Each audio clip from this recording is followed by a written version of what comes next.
땅에 내가 거주하리라. 아멘. 네, 오늘 우리가 이제 이 성경을 읽어보면 우리에게 생명이 무엇이라고 하는 것을 우리의 이제 생각을 뒤바꾸는데, 성경은 예수님이 생명이시라는 것입니다.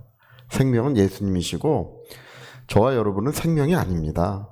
예수님만이 생명이십니다. 유일한 생명이시고 우리는 생명이 아닙니다. 우리는 예수님의 생명으로 사는 자들이에요. 예수님의 생명이 절대적으로 필요한 사람들입니다. 그래서 성경은 우리에게 가르쳐 주는 것이 뭐냐면 예수님에게로부터 그분의 생명이 우리에게 흘러야 된다는 거예요. 그 생명이 끊임없이 우리의 심령과 우리의 삶에, 우리의 가정에 그분의 생명이 흘러야 된다는 것입니다. 근데 오늘 우리가 그 중요한 게 뭐냐면, 예수님의 생명이 흐르는 것에 중요한 게 뭐냐 하면, 중요한 것은 관계예요. 관계. 이 관계에서부터 주님의 생명이 우리에게 흘러오는 거예요. 오늘 여기도 보면 복과 생명과 죽음과 저주를 내가 너희 앞에 두었다. 그래서 생명과 복을 선택하라 이렇게 말씀하세요. 뭐 당연한 거 아니에요?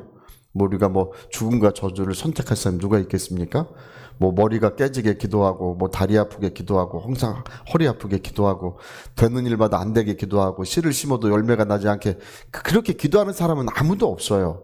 모든 사람이 생명이 풍성하고 형통하고 잘 되기를 위해 다 기도하고 있습니다. 그래서 생명과 복을 택하라, 당연한 건데, 뭐라고 우리가 이 성경을 보는 눈을 열어야 합니다. 이 관점을 바꿔야 합니다. 그게 뭐냐면 하나님을 사랑하고 이렇게 말했어요. 이게 앞에 있는 거예요. 그리고 하나님의 법을 주셔. 법보다 관계가 앞에 있는 거예요. 법은 그 다음이에요. 법은 사실 그렇게까지 중요한 게 아니에요. 가장 중요한 것은 하나님과의 관계라는 거예요. 그래서 여러분, 생명을 향하여, 예수는 나의 생명이신데 지금 생명이 문이 열려 있습니까? 그분을 향하여 나의 문이 열어져 있습니까? 그분의 생명이 지금 나에게 흐르고 있습니까? 그게 중요하다는 거예요. 이 관계가 중요해요. 그 관계 안에서 생명이 흘러나와야 하는데 이 문이 닫혀져 있고, 심지어 그래 아무리 성경을 읽고 아무리 노력하고 힘쓰고 애쓰면 뭐합니까? 제가 늘 안타깝게 생각하고 답답하게 생각하는 게 그런 거예요. 예전에 그 중국에 우리나라 사람들이 중국에 진출할 때 중국 사람들은요, 관시라는 게 있어요. 관시. 그 관계란 말인데 중국은 일보다 관계가 먼저예요. 계약서가 중요한 게, 중국에서는 계약서가 중요한 게 아닙니다. 계약서보다 관계가 중요해요. 계약서는 하나도 안 중요해요. 거기서는 관계가 있으면 계약서 하나도 쓸 필요가 없어요. 관계가 되면. 근데 우리 한국 사람은 그걸 모르고 막 갔다가 막 이게 뭐 법적으로 어떻고 수지타산이 어떻고 뭐 이렇게 해가지고 막 투자를 했다가 1990년대 투자한 사람 5년 10년 지나서 처음에는 막 수익이 얻는 것 같고 잘 되는 것 같은데 다 망했습니다. 왜 망했냐 하면 한국 사람과 중국 사람이 달라요. 그 사람들은 관계가 중요한데 우리는 그런 걸 모르는 거예요. 우리는 법이 중요한 거예요. 계약서가 중요하다고 생각해. 계약서가 중요한 게 아니라니까요. 법이 중요한 게 아닙니다. 관계가 되면 안 되는 것도 되는 게 그 중국이에요. 아무리 감옥에 갇혔어도 관계가 있으면 다 나오고, 관계가 되면 사형수도 그냥 다 나와요. 지금은 이제 좀 많이 달라졌지만 그게 중국이에요. 중국은 관계사회입니다. 제가 그래서 가서 배운 게 많아요. 네.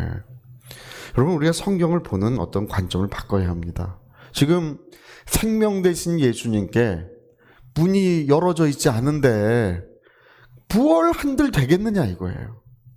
그 다음 뭘 한들 그게 어떤 의미가 있고, 그 무슨 법을 따지면 뭐하고, 거기에 무슨 계약서를 따지면 그게 무슨 소용이 있겠습니까? 문제는 그런 것이 아니라 생명 되신 예수님께 나의 문이 열어져 있는 것, 그분의 생명이 나에게 흘러오고 있는 것, 이게 정말 중요한 것입니다. 요한복음 11장에 보면, 제가 성경을 보는 관점을 바꿔야 된다는 게 그런 게 돼 있습니다. 요한복음 11장에 보면요, 나사로 살리는 이야기가 있죠. 거기에 거듭해서 3번 나오는 얘기가 있어요. 그 앞에 뭐라고 그러냐면, 당신의 사랑하는 자가 병들었나이다 이렇게 말해요. 누이들이 사람 보냈는데 당신의 사랑하는 자가 병들었나이다. 또 사도 요한이 뭐라 그러는 거 아니? 요한을 가리켜서 그의 사랑하시는 자가 이렇게 또 말해. 나사로를 가르쳐서. 그 예수님 또 직접 뭐라고 말씀하시는 거 아니? 내 친구를 우리의 친구가 잠들었으니 깨우라. 예수님이 나사로를요 나의 친구라고 직접 말씀하십니다. 요한복음 11장에. 그러니까 여러분 무덤 속에 그 사람이 있어도요 걱정이 없는 거예요.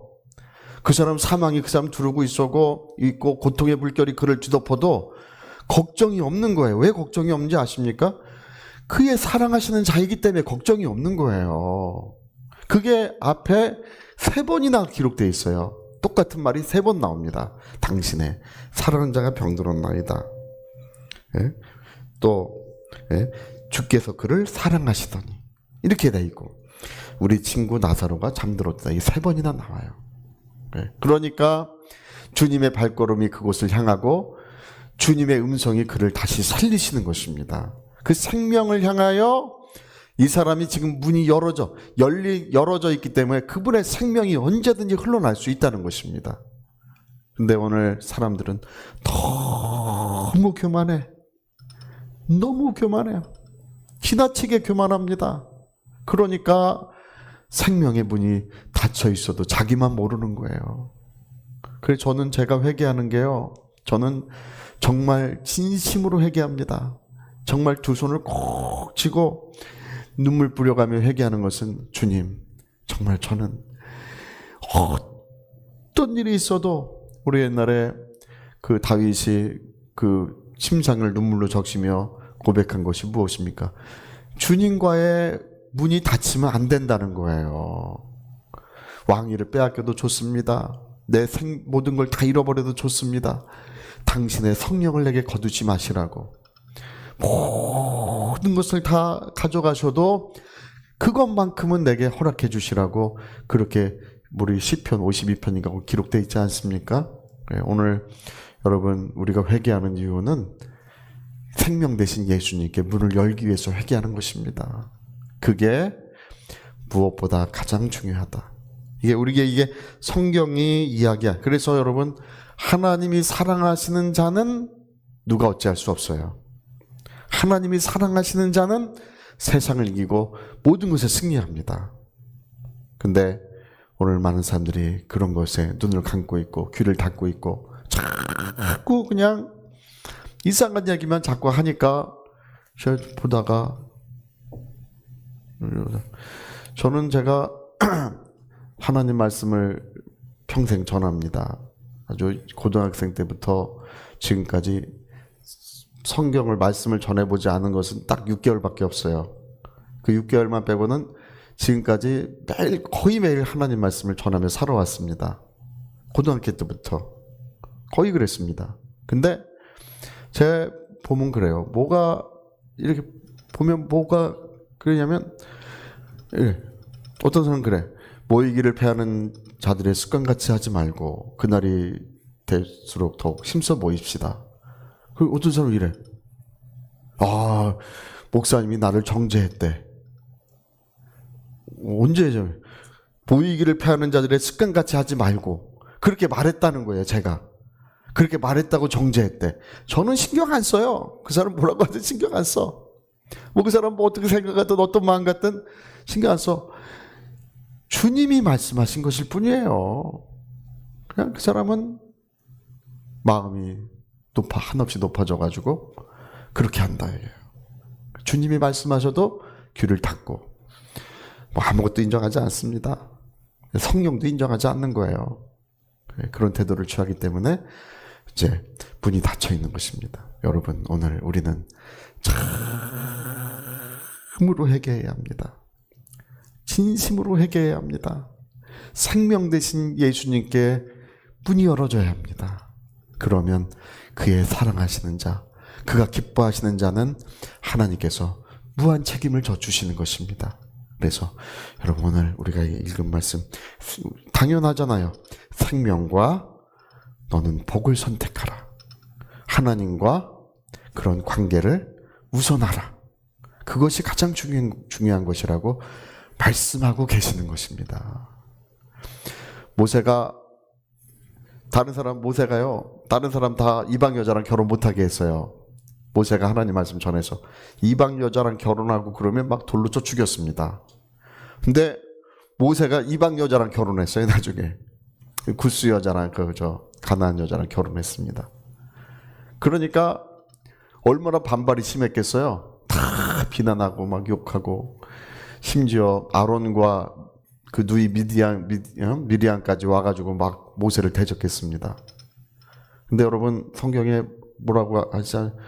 어찌하여 모세를 대적하느냐, 어찌하여 그를 대적하느냐 하면서 하나님이 오늘 미리암은 뭉둥병이 들어서 진 밖에 일주일 동안 있게 하셨습니다. 일주일 동안 거기 가 있어라. 자기 부모의 얼굴에 침 뱉은 것 같은 것이니까 거기 가 있어라, 이렇게 하셨습니다. 그 왜 그런지 아십니까? 하나님이 사랑하시기 때문에 그러는 거예요. 법이 우선이 아닙니다. 법이 우선이 아니고 하나님의 사랑이 우선이라는 것입니다. 그러니까 다른 사람은 이방 여자랑 결혼하면 돌로 쳐 죽이고, 자기는 이방 여자랑 결혼했네? 그지? 저 못된 놈 아니냐고 다 손가락질하고, 아론도 그 형제잖아요. 아론도 손가락질하고, 누이 미리암도 손가락질하는데 하나님은 그렇지 않습니다. 나의 사랑하는 자라 내가 그를 지키리라. 하나님 그렇게 말씀하시는 것입니다. 법이 없어요. 하나님의 사랑이 우선입니다. 꼭 믿으시고 정말 주님의 사랑 받으시고 그분의 생명이 한없이 흐르는 가정, 은혜의 가정이 되시기를 예수 이름으로 부탁드립니다. 저희 같이 한번 기도하시겠습니다. 우리 한번 기도할 때, 교회는 그리스도의 신부로서 온 마음을 다하여 주님을 사랑하고 믿음의 정절을 지키는 것이 교회입니다. 주님을 사랑하지 않으면 이게 무슨 소용이 있겠습니까? 그게 우리의 생명과 같은 것입니다. 위하여 같이 기도하시겠습니다.